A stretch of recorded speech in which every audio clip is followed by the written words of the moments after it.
Badua lama hurano kahortaga kulaado heshiya walaalayaalo hurdaayo toos Soomaalay toos nabadua lama hurano kahortaga kulaado heshiya walaalayaalo hurdaayo toos Soomaalay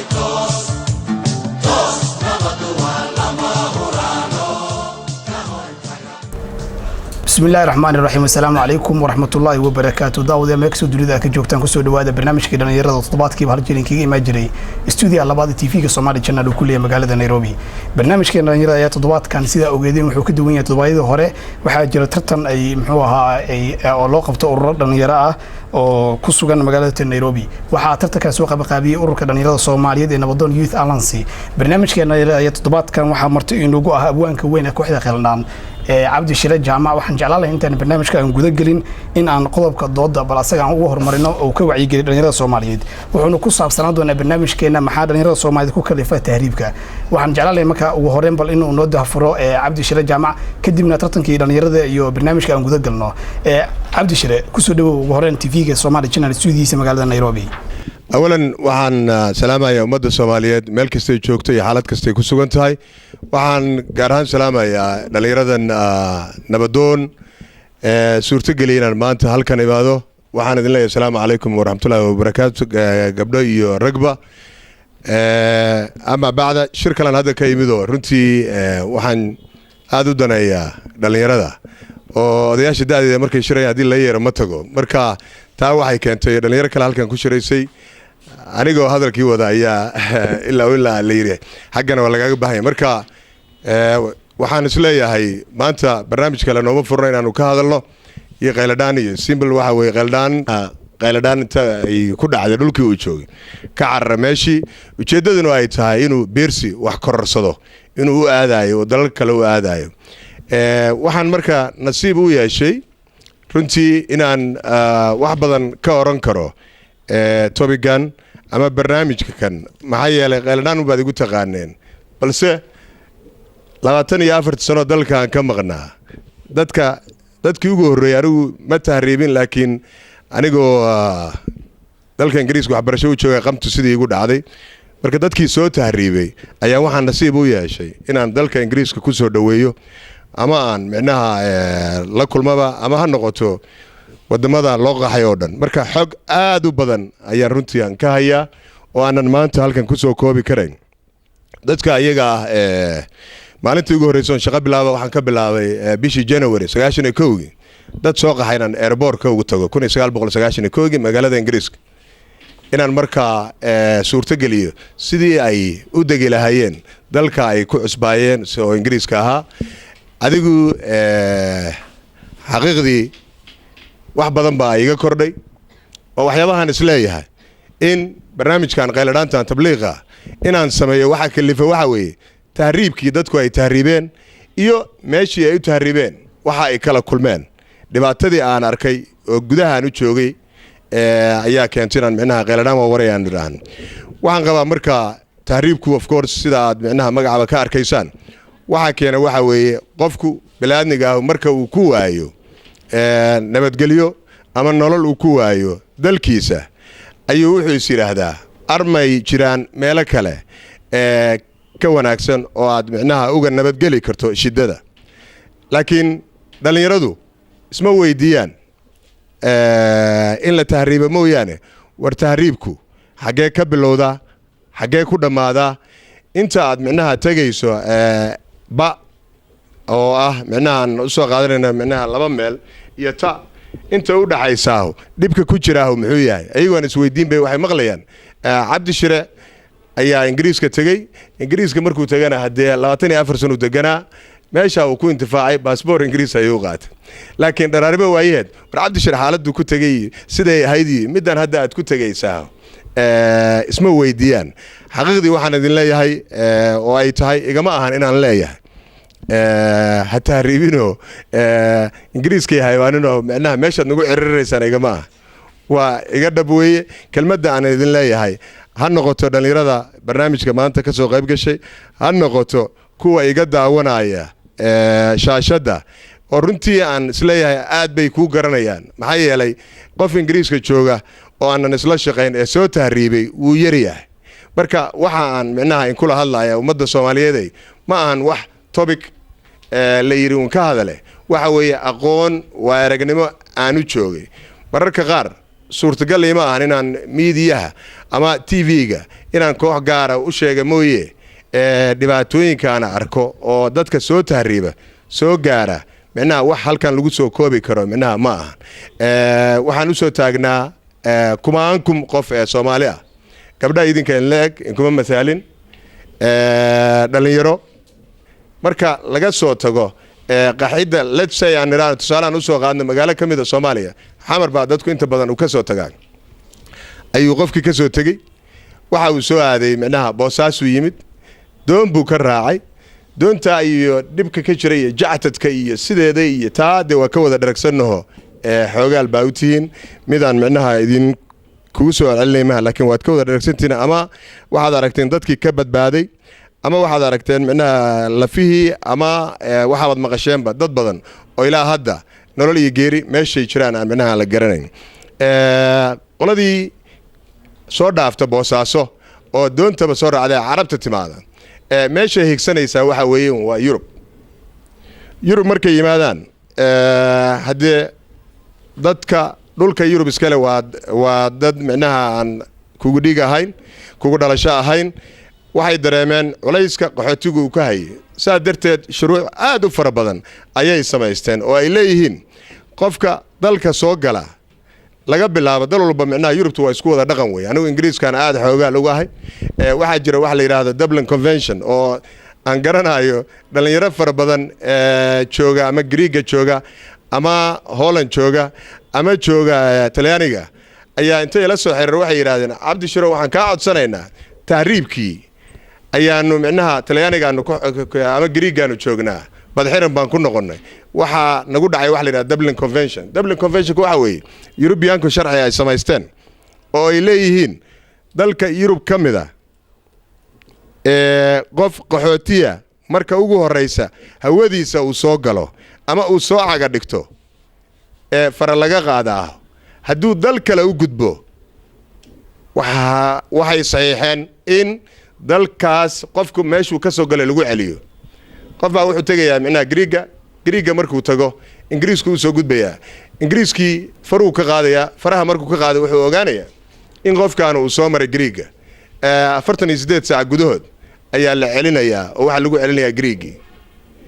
hadee qofka ama waxbuu kororsaday mise waxba micnaha ayuu qasaaray marka dhalinyaro fara badan ee islaha waxaad helaysaa ma yiraahdo Cabdi Shiro qeeldhan baad samaysay xariiqa qaxootiga Holland baan ku jirnaa waxaan rabnaa Dublin Convention oo ah sharciga ah isku celinta dadka ka soo talaaba dal kale in la isku celiyo wax ka dhabeeleeyeen oo qeeldhanta inaa wax nooga dhow waxa tiraahdo Dublin Convention waa in la ka joojiyaa marka waxa weeye wariya dhamaantii caawa dhamayn kari mayno haddii aanu galno tahriibka iyo dhibaatada uu leeyahay laga yaabe kunkii qof oo meesha aaday in micnaha 5 ay nasiib u yeeshaan inay meeshay doonayeen ay tagaan sida Ingiriiska oo kale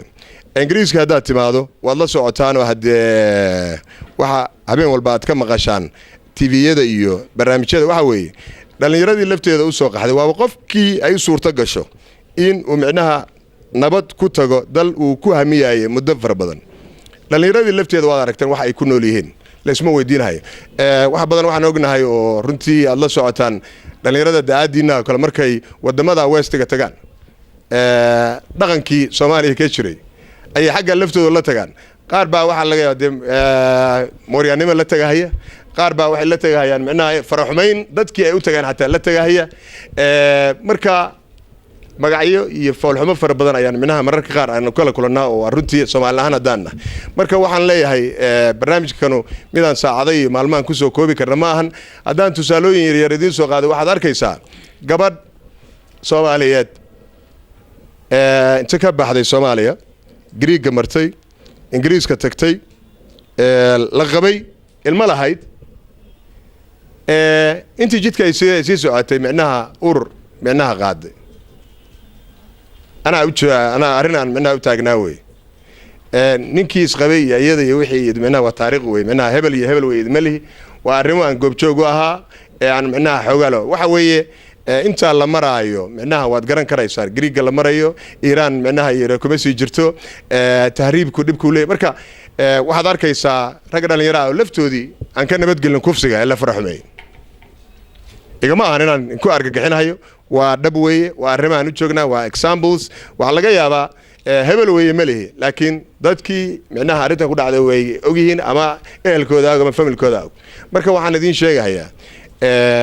inta aad dalka ka tahriibaysaan oo aanu ka tagayno of course dhibaato jirta way fududahay anigu inaan iraahdo dalka ka tagayno macna laakiin idinka dhalinyarada oo duruufo jiraan oo aan garanayo isli ku nool aan dareemi karayo macnaha duruufaha idinku haysta dalka waxaan idin oran lahaa armay haboontahay inaanu ku tahriibno kuwana tahriibinaya laftooda iga raalaada haddaan soo geliyo micnaha ina barnaamijyada qayladhaanta iyo waxoo dhan oo aan leeyahay war nimankan iyo gabdhaha kan idin soo lahayn oo balan ugu dhici lahayd aanu dalka ku tahriibno nimanka iyo naagaha na soo qaxinaya iyaga aanu ku jahaadno si dalka iyagii micnaha oo nabada anigu noolaano anigu waa iga dhabo qorbiina waa soo arkay dadkii aan dhiibayo islaha waxbaan biirsanaynaa waxba maana biirsanan waxa ka dhacay baan ku gablan iyo dhibaato iyo silac iyo saxariir dad adigu ku faa'iido waa jira boqolkiiba adigu wax badan aan badnayn way waan la ooyi jiray hooyada Soomaaliyeed 91dii intaan Ingiriiska ka dhiibay maxaa hooyo la ooyaysa ilmahaygiiba hariyaha qaxootiga Itoobiya jooga waxaan isku dayay inaan ka caawino ilmihii baan suurto gelinay inay 94 yimaadaan hooyadii lafteedii waxa igu soo noqotay 2004 iyadoo haddana ooyaysa oo leedahay maxaad hooyo looyaysaa hooyo ilmihii barigaan keen wiilkii xabsigu ku jira oo inaan iska barbaaraan damay laakiin oo ooyi kare waay maxay yeelay 92 baan la ooyay marka waxa weeye waxaan idin sheegayaa waa wax practical ma ahan huuha iyo waxa aan soo ururiyay iyo siday tahay waa sida ay tahay xaqiiqo ah waan jeclaan lahayn inaan kulligan inta markab wada fullo soo wada aragno oo tiraahdaan war meeshu sidaan ba alla ilaahay meesheedaan ku laabano aniga dadka adigu tagay baan ka mid ahaa ilaa waxaan suurto geliyay kumaankum Soomaaliya ama codkayga micnaha sharciga ku heleen ama gacan ahaan micnaha ka support gareeyo inay dalka Ingiriiska galaan haddana waan ka qoomaynaya waxaan leeyahay dambi baad korarsatay dadka caawinaysay dambi bayba micnaha ku kordhiyeen oo aakhirada lagu weydiinaya maxay yeelay ilaahayna kuma caabudaan meesha ay tageen dhaqan iyo asluub fiican lama iman waa inta badan way micnaha dad adigu wanaagsan way jiraan malihi dadkoo dhan micnaha nasiib daray marka waxaan ka codsanay adeerayaal abtiyaal wax walbaan isku nahay arinta ayada ah sida ay tahay micnaha u arka waxaan ka codsanayaa wax walba micnaha waa iska fududaan iska yiraahdo dalka yaga wax noo dhaamaha ma jiraan habeen dhawad markii 1 July halkan micnaha lagu dhigahay ayaan runtii tiiraanyooday oo ilma iga timid markaan arkay 20,000 ee dhalinyaro isli high school timid 20,000 markay noqonayeen qaar baa askartu la hareen oo farxadda u soo baxday dalkooda inay u dabaaldegaan marka bal aanu si kale u eegno aan bal tahriibka si kale aan micnaha u eegno oo ahayd inaan bal dal ku noqono nabadayno qaybna aan ka qaadano hadda waxaad la socotaan barnaamijyo waxaa jira adigu kala guuriya wax noocaas marka bal kala guurka ilaahay inuu nooga dhigo mid wanaagsan oo isku keena ayaan rajaynaynaa waxaan kaga mahad celinayaa waqtiga qaaliga aad siiseen haddaan ku badiyay micnaha iga raali lahaada wabillahi tawfiiq aad iyo aad ayuu mahadsan yahay kaasi wuxuu ahaa abwaanka weynka ee kooxda qayladhaan Cabdi Shire Jaamac oo nagala soo qayb galay barnaamijka dhalinyarada maanta marti inoogu ahaa waan ugu mahad celinaynaa 1 jeer sida xushmada leh uu noo xushmeeyay barnaamijka nagala soo qayb galay Cabdi Shire aad baa u mahadsantahay Cabdi Shire wuxuu ku cudur daartay kooda ugu horeysay meel buu u degsiyan wuu socdaa marka aan jeclaan lahaa dhamaantii anaga raali inaan wada fasaxno waliba sacabka ugu kaalmeena qayladhaan waan xasuusanaa u maleynaa dhamaanteena kooxda qayladhaan waa kooxdii wadaniidii ugu horeysay ee muujisay ayadoo fankii Soomaaliyeed oo dhintay marka waxaan dhihi lahayn marka uu sii baxayo sacab si niyasami aan ku sii sugootina abwaankeena hayawaan aad baa u mahadsantahay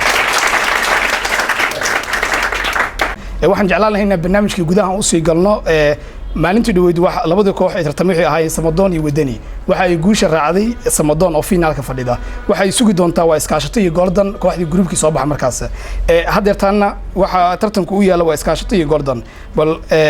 gudiga garsoorkan ayagana way fadhiyaan waxaan jeclaan lahaa inaan ku hormaro ugu horeen aan su'aasha ugu horeysa u dhiibo kooxda iskaashato ugu horeen maxaa dhalinyarada Soomaaliyeed ku kalifa tahriibka السلام عليكم ورحمة الله وبركاته marka hore magacayga hadaan idiin sheego Xaliimo Xasan baa la yiraahdaa su'aashii hore aan ka hadlayo waxa waaye dhalinyarada Soomaaliyeed tahriibta maxaa ku kalifay pointiga ugu hore aan ka hadlayo waxa waaye dhalinyarada Soomaaliyeed tahriibka maxaa ku kalifay nabad la'aan waayo wadankoodii nabad ma ka jirto Soomaalida waxay tiri nabad baa naas la nuuga leh nabad haduu wadankii ka jirin waa inaad wadanka iskaga cararto wadankaadi ka shaqaysan karin pointiga labaad tahriibku ku kasibta Soomaaliyeed waxa waaye dhalinyarta waxa ku dhacay wax la dhaho brainwash waxa laga dhaadhacsiyay wadankooda inaysan waxba ka qabsan karin waayo shalay nin kula jooga maanta ka tagaya Ingiriisku tagaya maanta dambe gaari cad asagoo wataad arkaysa marka adigu iska mabo dhalinyartu waxay iska dhaadhacsiinayeen inay wadankooda waxba ka helaynin sifa ay meeshii dadkan gaariga kala imaadeen ay wax uga helaan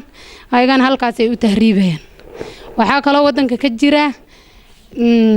wax barasho la'aan meesha hadaad wax barasho ku haysanin waxaad u joogaysa ma laho marka dadka meel ay wax ka bartaan ay u tahriibayaan waxa kale ayadana meesha ku kaliftay shaqo la'aan wadankii wax soo waxye gelinayo oo shaqo keenayo waayo meesha shaqo ma ka jirto shaqo hadaysan jirin waa inaad meesha nolol maalmeedkaada iyo shaqo aad ka leedahay u raadsato midayda shanaad aan ku darsado waxa ka jirta lack of freedom wax loo freedom meesha kama jiro waayo adi sayd malid wax ma sheegi kartid ninka oo maanta ra'yad meesha ku soo darsato caawada ra'yadii aad meesha wadanka dhexdiisa ka sheegto habeenkii gurigaada lagu imaanayo waa lagu dilayaa markaas hadaad adiga dhalinyar tahay wadanku soo baxay wadankiina aad wax ku soo kordhin karin marka waa iskaga hajiraysaa meesha murugteeda aad ka tagaysaa intaas aan ka hadla rabay waana mahadsantiin salaamu calaykum waraxmatullaahi marka hore assalaamu calaykum waraxmatullaahi wabarakaatu dhammaan ka soo qaybgalayaasha iyo madaxda ururka Nabadoon iyo marti sharafta kale waqtigooda qaaliga ah noo soo horay sidoo kale waxaan u mahad celinayaa labada group ee tartamayo asxaabteeda Golden iyo iskaashato oo anigu hadda matalayo inta kadib sidaad arkaysaan maanta waxaan ku joognaa laba ruux marka jawaabaha waan israacsan doonaa dhammaan inta noo dhiman kadibna kooxda kale ee nala tartamaysa ay wareegi doontaa su'aasha labaad isla anaga aan leenahay yaa waxa ay tahay miyaa la oran karaa dhalinyarada waxa ay tahriibka u galaan in ay helaan noloshii ay ku jireen nolol ka duwan runtii qofku markuu tahriibayo waxa uu aaminsan yahay inuu heli karo nolosha hadda uu ku sugan yahay nolol ka haboon laakiin anaga iskaashato ahaan waxaan leenahay ma la oran karo waayo qofka markuu tahriibayo markuu ka tago dalkiisii waxa uu wajahayaa dhul fog ilaan si sharci darro ah ayuu ku galay rabaa tahriibka eray ahaanna waaba qofka inuu yacni meel ka tago meel kalena uu ku tago nidaam sharci darro ah marka intuu wadada ku jiro qofka waxa uu muteysan karaa in naftiisa qaaliga ah uu ku waayo in yacni dumar oo kale haday tahay la kufsado in yacni meeshii uu rabay marka uu tago fara laga qaado oo galo noloshii uu ka cararayay nolol ka liidato ama aan u qalmin sidoo kale waxaa macquul ah in meeshii markii uu tago uu ku dhumo dhaqankiisii yani qofkan hadduu shal ahaa qof islaama ay macquul tahay berri inuu meesha ku fidnoobo qiso yar aan ku sharaxo hadda kor waxaa dhacday wiil dhalinyaro ah wuxuu tagay dalalkan westernka ah wiilkaasi marka waxa uu sameeyey wuxuu arkay dhalinyaro hal dhig u duran tahay markaasuu intuu saan u fidiyo dhahay waxaan dareer baadiyaasha hala u duran ani labaan duranaa labada marka waxay u dhigantaa qofka labay u duran tahay waa qaniis waxa ay dhahaan Soomaalidu yacni ninka uu iimaana uu iska kaxeysana asoo nin ah saaxiibka labadii durtay nin baa u yimid no shaxada lagu bilaabay ninka odayga ahay marka waxaa dhacday inuu isqallajiyay waryaa animaas ninkii la dagaalay qab booliisa ku soo baxay markaasuu dhahay qofkan yani anaa lahay waana ugu booday ninkii asaga xaaladuul xabsiga loo dhaadhiciyay runtii qofka nolol ma doonto mise inuu xabsi galo marka boontigaas asagana halkaas ayaa ka gudbaa su-aasha kale aan leenahay waa tan shanaad miyaa la oran karaa tahriibka waxaa dhalinyarada ay kala kulmaan maystaas malena malako 3 5 waxa ay kala kulmaan inay galaan waxa ku miyaa la oran karaa dhalinyarada tahriibka waxaa ku kaalmeeyay inay galaan waalidiintooda runtii ma u maleynayo maanta waalid cunugiisa يعني وضو وصن شرعي وهيسن ووحو كلا كل مايو وصن وجن إنه كدرايو ما مثلا أنا كهذا يمجع جروب كي إسكاشته وايو تهريب كوحة أولية هدي باتوين فربضن سيدان هروش شيء قفك وحة أكوين كرا نفتي سقالجة هاي ما أنت مركز ديار وه إن عنو جيدة دبعته كلا كحضو لكن دبعته كلا أكتر إنه جلايو كده سويني جرتو ما مثلي سيدو كلا dhac yani waxa dhacdo qofka inuu markuu tahriibayo xoga yar shilmaada oo wato waxa waaqic ah oo la sheegay wiil tahriibay ee jeebkiisa laga helay lacag $22,000 ee wadadana ku dhintay waalid taa waxay ku tusay waalidkiis ayaa raali kaga ahayn inuu tahriib galo asagana buufis iyo waxa waalayo dhalinyaro kale oo meesha tagtay oo dheedo war lacag waa haysataa reer lacag la ka soo jeeda maxaa ku waalayo war iska soo bax war soo tahriib wadada nasiib waay ninka odayga waa uu tahriibay $22,000 hadda fiiri meesha rabo adduunka ay tagi karaa soo tahriibin laakiin dhalinyaranimo ayaa ku qaaday hooyo marka haddii raalli uga tahay wiilkeedu $22,000 haysto tahriib ma dhihi lahayn marka su-aashaas iyadana labadaas boonti ayaa ku soo koobi lahaa su-aasha kale waxa ay tahay maxaa ka mid ah qataraha ama dhibaatooyinka lagala kulmo tahriibka runtii tahriibka dhibaatooyin fara badan ayuu leeyahay oo maxaa ka mid ah ayaa hadda la weydiiyey 2 ilaa 3 tusaale waxaa ka mid ah kow qofka in naftiisa qaaliga uu ku waayo nafta wax ka weyn oo la qiimeeyo ma garanayo labo in wixii uu filayay wax ka disan oo la kulmo tusaale ahaan waxa laga yaabaa in lagu sheekeeyo wadada xilligaas waa ay haboon tahay saan waaye intee ka booday intee ka dhacda loo fududeeyo laakiin markii uu lugta geliyo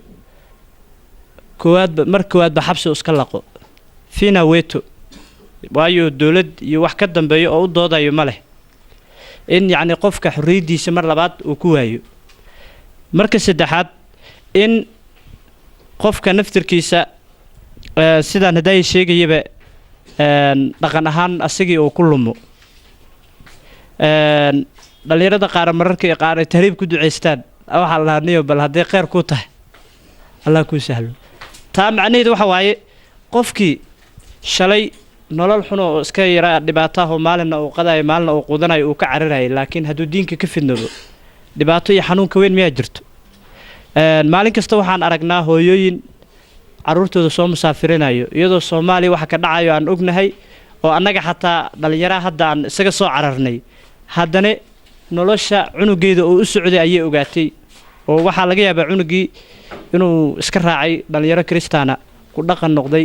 oo aan lagu karin hooyadina xorriyad aysan u haysanin in cunuga ee dhashay ay wax tiraahdo sidoo kale waxa ka mid ah qofka markuu tahriibo dalalkan westernka ama Mareykanka ama meesha rabta ha noqoto oo galo waxa jirto waxa la dhaho freedom oo qofka muslimka aan ku qurxooneen tusaale ninkan nin odaya buu ahaa dalkan uu iska qaraabanayay uu iska baashaalay uu iska shaqeynayay wuxuu keensaday caruurtiisii ama xaaskiisii waxa uu arkay cunugii ama haweenkii oo barnaamij uusan ku faraxsanayn sameynayo haddii uu kala hadlo cunugii freedom waxa la dhahaa laga dhaadhiciyay dhagdhag booliisku ku wacaa odaygii jeelkaa la dhigaa ama gabadhiisii ayuu arkaa iyadoo wax uu sameynaydo gabadhii hadduu la hadlo waa la xiraa runtii hadda inta badan kooxahan lagu sheegay xag jirka asalkoodii qaar ka mid ah waa dad ku soo ciltoomay galbeedka maanta aabbe Soomaaliyeed ee gabadhiisii soo wadaad ah nin gaala jidka ku dhuuqaya arkay runtii gaal iyo asaga ilaa aragtiya ka dhaxeedo waa dad cadaawadaas iyo ciilkaas ka soo qaaday qurbaha kadibna yimid dalka markuu yimid gaal iyo asaga aragti le kama dhaxeeso ilaa waa lagu adkeeyay marka dhammaan qodobadeennii iskaashato intaas ayaan ku soo koobi doonaa hal su'aal oo ugu dambeyntii hadhow aan dib dhiganay ayaa noo hartay wassalaamu calaykum waraxmatullaahi wabarakaatuh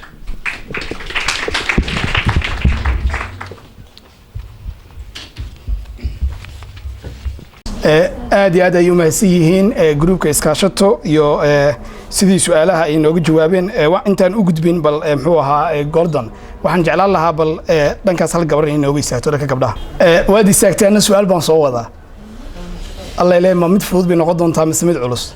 مركم كويدي بدك فهم دون أدينا قردون تادو إلى يرادو بل جروب كاجي عشان تاجرتي لبدو جروب waxaan jeclaa inaad taageero iskaashato yeah hadii laga badiyo balka warsay noqon doontaa you know ciyaarta waxa waaye mid qof bareynaysa ama laba koox ma wada reyn karaan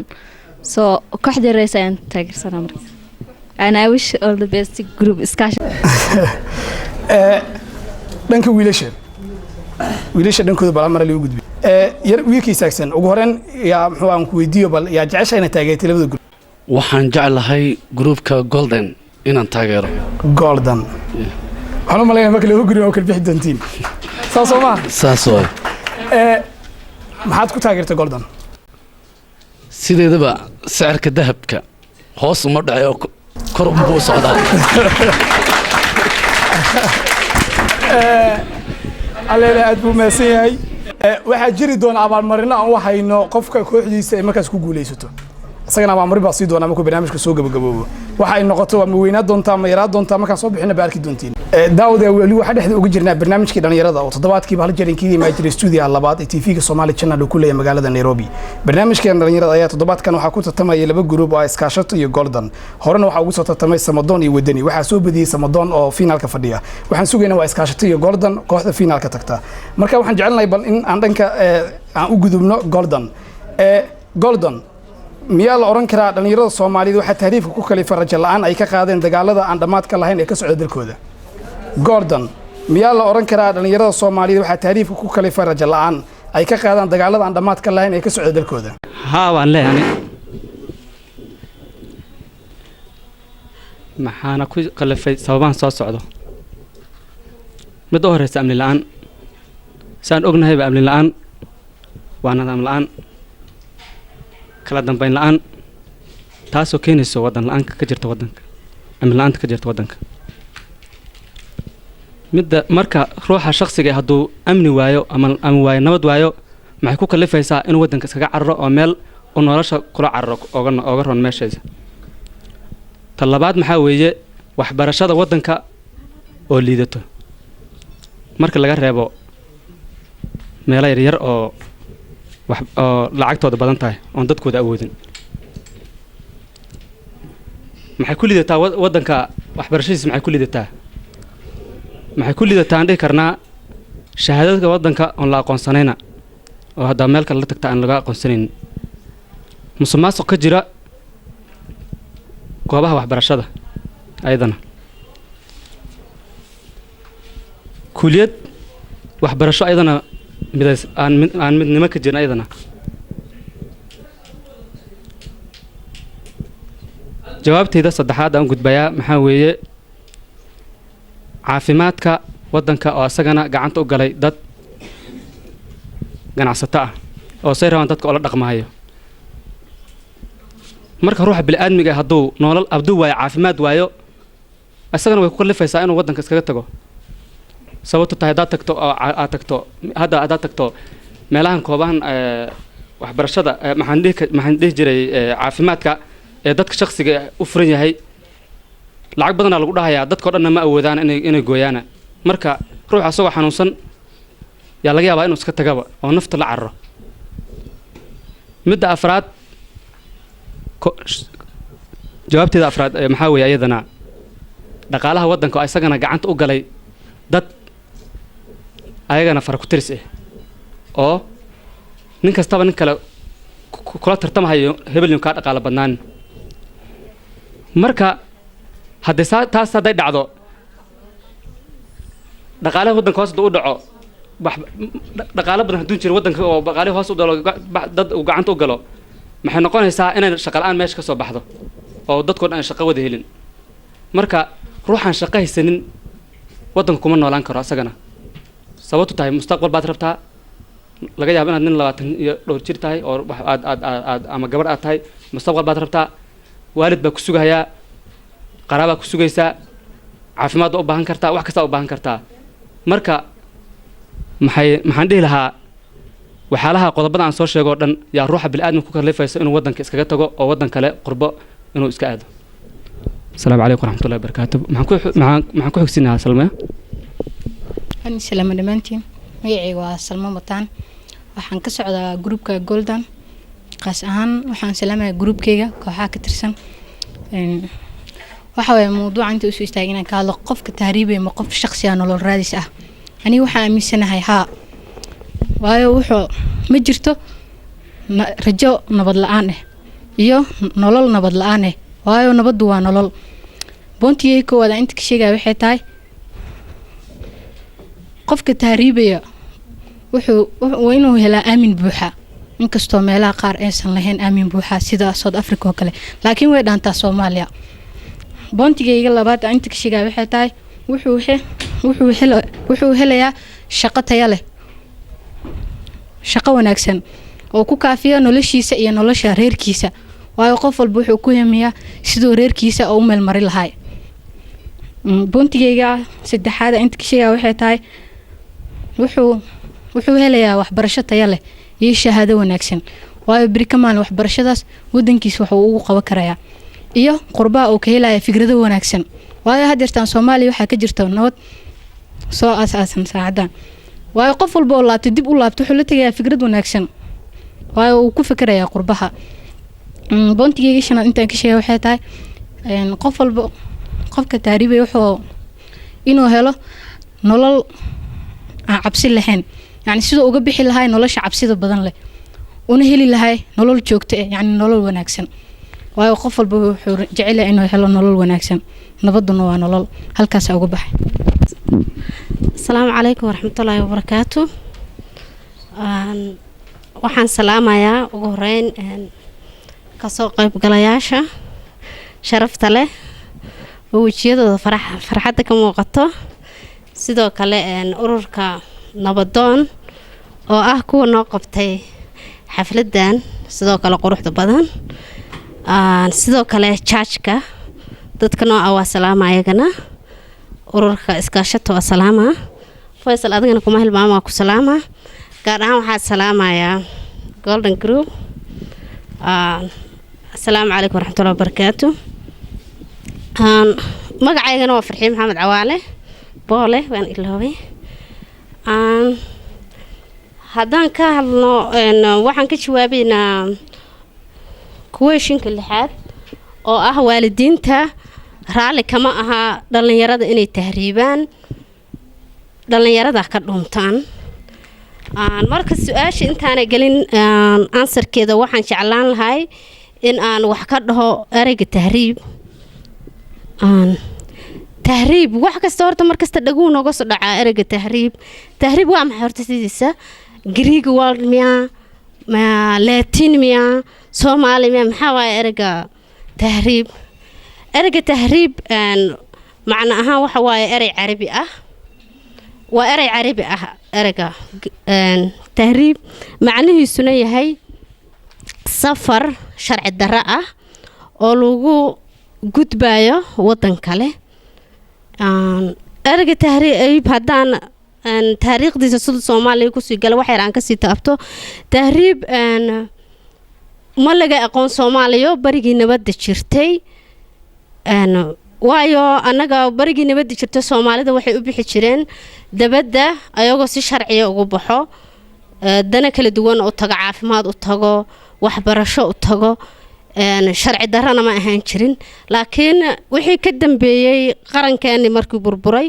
waxa soo baxay Soomaalidana caan ka dhex noqotay kelmadda la dhahayo tahriib marka inta ma ku soo koobi karo sharaxaadiisa waayo qof kasta hadda wuxuu ka fahmi karaa waxa waaye Soomaaliya maanta qoriya ka jiro dad qori haysan sida la dhaho dadka maxaa waaye dad laga tiro badan yahay dhan Soomaalida dadka marka laga tiro badan yahay qodobka koowaad daafiri waxa waaye ilmahoodii la cabsanayaan banaftoodii waayo iskoolkii xataa ma u heli karaan dadkaas waxay ku khasbaysaa inay ilmahoodii danta ku ayaga og in riski ka horeyso haddana ilmihii way dirayaan marka waalidiinta qaarkood laakiin oo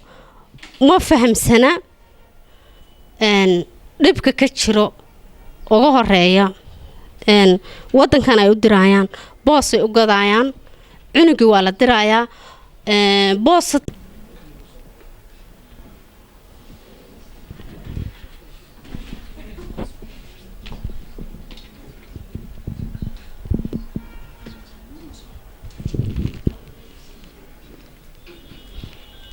بسم الله الرحمن الرحيم السلام عليكم ورحمة الله تعالى وبركاته dhammaan kasoo qaybgalayaasha kasoo qaybgalay tartanka qiimaha iyo qaayaha badan iyo ururka nabadoon oo ah hormuud runtii soo qaabiyay tartankan jecelna in mar walba dhalinyarada Soomaaliyeed ay wacyigelin badan u sameeyaan iyo guddiga dhibcaha tirinaya marka hore waxaan ku salaamayaa salaanta islaamka assalaamu calaykum waraxmatullaahi tacaala wabarakaatuh salaan kadib waxaan rabaa magacayga horta waa Raabi Xuseen Cigaal groupka aan u tartamayana waa Golden Team marka su'aasha ugu dambaysa kolley oo groupka la siiyay ayaan rabaa inaan wax ka iraahdo in badan runtii su'aasha waxay tahay horta miyaa la oran karaa dhalinyarada markay ay wadan shisheeye tagaan way anfacaan waalidoontooda ama naftooda runtii waxaan dhihi karaa way anfacaan qaarkood inkastoo in badan oo ka mid ahi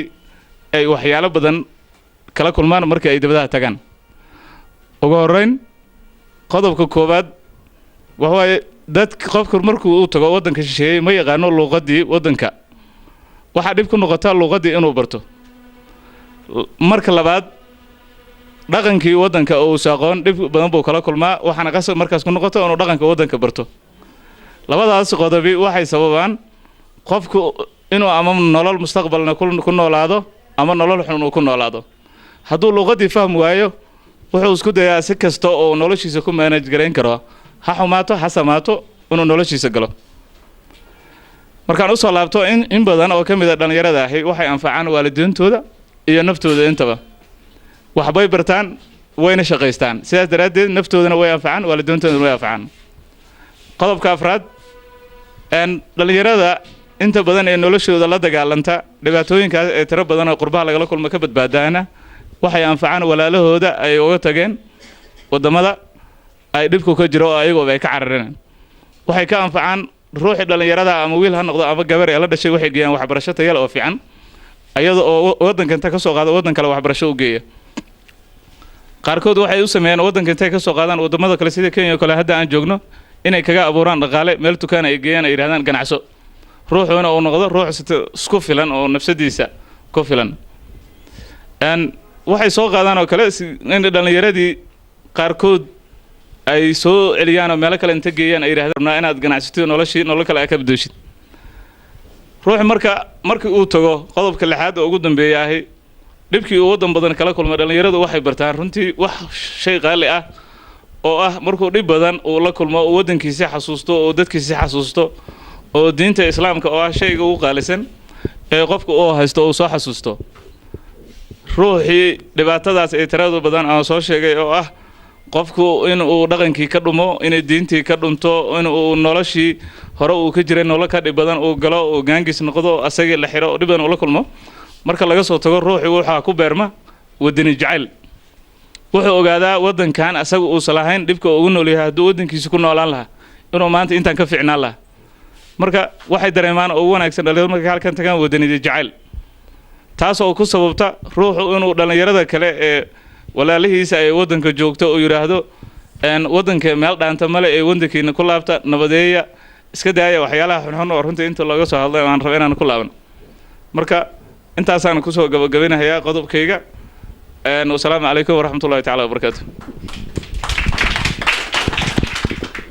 aad ugu wacyigelisay tahriibka ugu dambeyntii waxaan anaga iskaashato ahaan aan dhalinyarada Soomaaliyeed ugu baaqi lahayn kow bal marka hore inay tahriibka hakiyaan labo in dhalinyarada inta badan isku wacyigeliyaan ama laga wacyigeliyo waxa la dhaho wadaniyad ama dal jecel waayo qof kasta haddii uu dalka ka cararo in dalka cid nooga dambaysa aysan jirin qof walba uu ogaan karaa marka saddexaad waxaan ku baaqi lahaa bal hotore marka hore aan dalka u laabanno dadka markii la helo xal waa la helaa laakiin dadkii oo dhan haddii dalka ay ka wada cararaan oo qof waliba uu meeshii ugu mangeli ka heli karo uu ka raadsado dalka ajaanib maa noo dhisayso waa maya jawaabta saxda ah waa maya qof waliba oo Soomaali ah ha isku programmiyo bal in marka hore uu dalka u laabto kadibna waxa dhici karto in xal la helo qodobka saddexaad afraad aan iraahdee waxa aan ku baaqi lahayn waxay tahay in dhalinyarada ay maskaxdooda geliyaan in dalka xalkiisa uu ka go'o iyaga halka ay ka cararayaan dal islaamid ay ka aadi lahaayeen waayo haddaad maanta dalka ka tagtid oo dal dibada aad tagtid wax kasta oo qabato horumar kasta oo aad gaarto waxa gaaray dalka adigu waad ka maqan tahay kaagi waa eber halku dhig qaali ah runtii waxa jiray Dr. Elman laga dhaxlay oo ah dal waliba dadkiisa dhiso runtii waa oraah qaali ah waqtigan waa iska yaryahay wax badan ma jecleenaa sii dhaho marka waxaan dhihi lahaa dhalinyarada halka ay ka cararayaan oo dalkooda ay ka cararayaan bal dalkeena aan dib ugu noqono si aan dalkeena dib u dhiskiisa uga qayb qaadano assalaamu calaykum waraxmatullahi Gordon ugu dambeyntii maxaa jeclaan lahayd in kana ugu baaqdeen dhalinyarada Soomaaliyeed ee jecel inay galaan tahriibka qodobka koobaad waxaan dhihi lahaa dib u dhiska wadanka dhalinyarada wadan kasta waxa dib u dhisa dhalinyaradiisa dhalinyaradena hadaa mar ahayn xaabada dabka lagu huriyo oo lagu adeegto waxaan kula dardaarmi lahaa hadda inay noqdaan xaabada wadanka dib loogu dhiso inay noqdaan qodobka koobaad oo ah dhalinyarada inay sameeyaan wacyigelin wax la dhahayo oo ay walaalahooda kale ka wacyigeliyaan xumaatada samaantana ay ku wacyigeliyaan qodobka saddexaad oo ah inay wadankooda isla markaasna ku dadaalaan wadankooda si ay wax uga qaban lahaayeen qabyaaladana ugu dabar jari lahaayeen waxaan ku soo gabagabeynayaa oo ugu talagalay dhalinyarada Soomaaliyeed oo aan dardaaran uga dhig lahaa oo midi waa iga sar hadaan dhawaaq sare iyo hadaan hoos idinkugu dhigo dhadhanka ujeedada dhalinyaroy ama idin dhinac martaa midna waa iga talo dhabbihii nabiga iyo cali salaatu wasalaam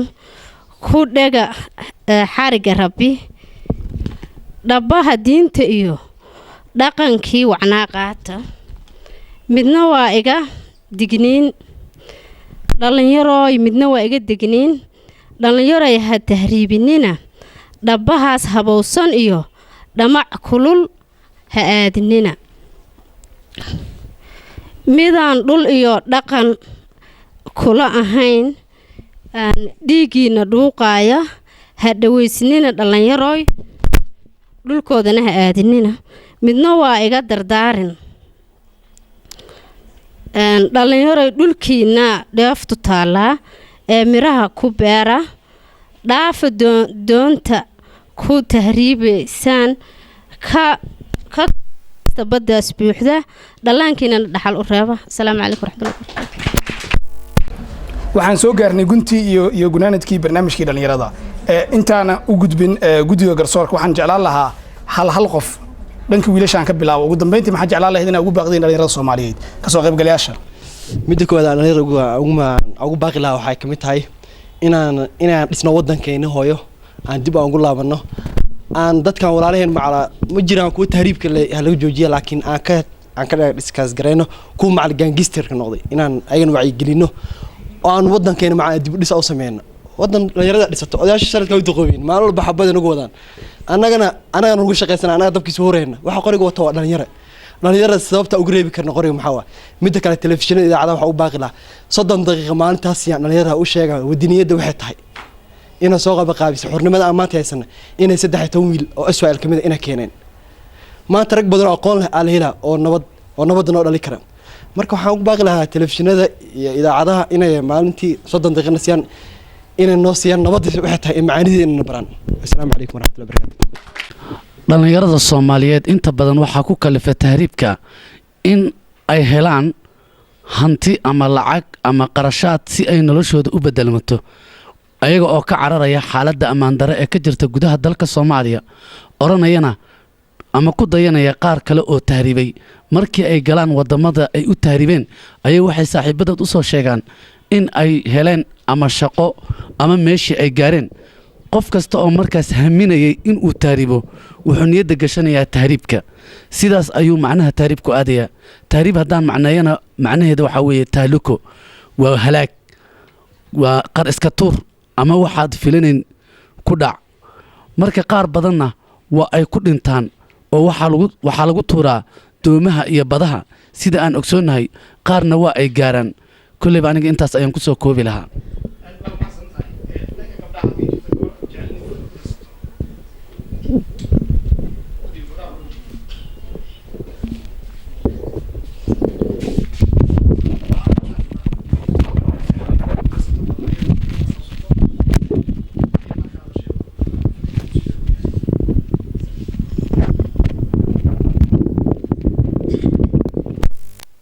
mahadsantiin dhalinyarta meesha isugu imaatay iyo ururada tartamaya haddaan fikradeyda ka hadlo ereyga meeshan waxaa looga hadlayay tahriib kulley waa la wada dareemi karaa xanuunka uu leeyahay wax wanaagsana maahan marka dhalinyarta Soomaaliyeed waxaan ugu baaqi lahaa inay ka waantoobaan ilaahay ka cabsadaan wadankooda Soomaaliya inay wax ka qabsadaan ururka dhalinyarada Soomaaliyeed nabadoon labada team tartamaya Golden Team iyo Iskaashato dadweynaha ka soo qaybgalay rag iyo dumar iyo TV-ga Somali Channel waan salaamayaa waxaan leeyahay assalaamu calaykum waraxmatullahi wabarakaatuh marka xigta marka u gudo galo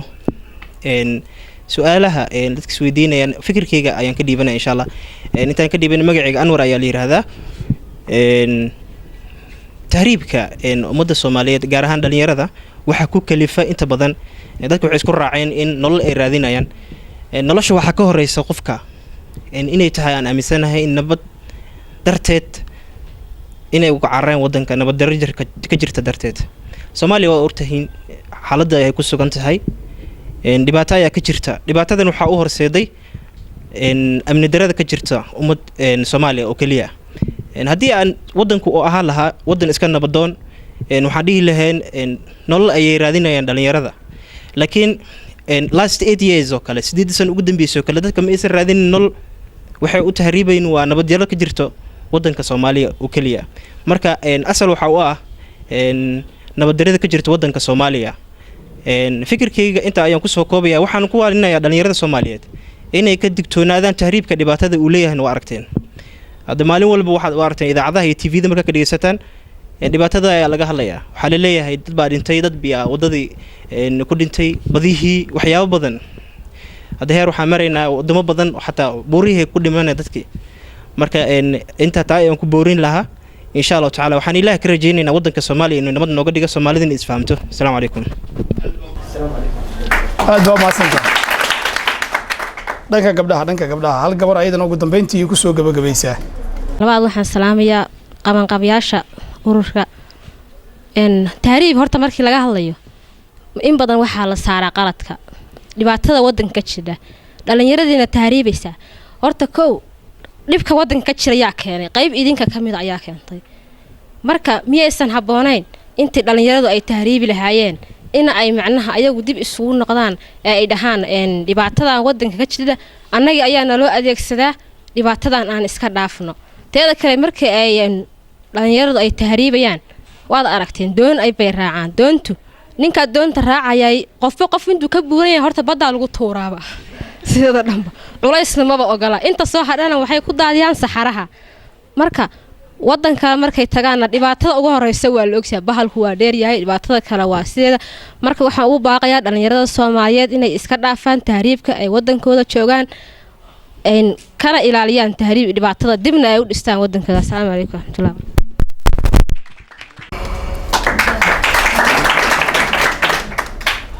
aad baa maasanta waxaan jeclaan lahaa waxaan soo gaarnay guntii gunaanadkii barnaamijka waxaan jeclaan lahaa markayna u gudubno guddiga garsoorka ay noo sheegaan bal gruubka markaan ay dhibciisa ay bateen ma dhihi karno gruubka ay guusha ay raacday dhammaan waa la wada guuleystay wuxuu waa tan aqooneed waa dood cilmiyeed marka waxaan jeclaan lahayn inay noo sheegaan bal gruubka dhibcaha badiyey. bismillaahi raxmaani raxiim horta galabta aad u faraxsanahay sababtoo ah dooda maxay xiisad yeelanaysaa markii dadka ka doodaya ay aqoon u leeyihiin waxay ka doodayaan oo runtii galabta waxaan aragnay in maaragtay dhalinyarada meesha ka soo qayb gashay ay maaragtay aad khibrad ugu leeyihiin waxa ay ka doodayaan aad u garanayaan marka tan iyada awgeed waxaan dhihi karaa labada kooxood way raheen laakiin mid unbaa magaca u raacay soo ma marka golden ayaa kaalinta koowaad qaatay iyagoo 75% ku guuleysteen iyadoo iskaashato 55 ay ku guuleysatay aad u mahadsantihiin dadka kale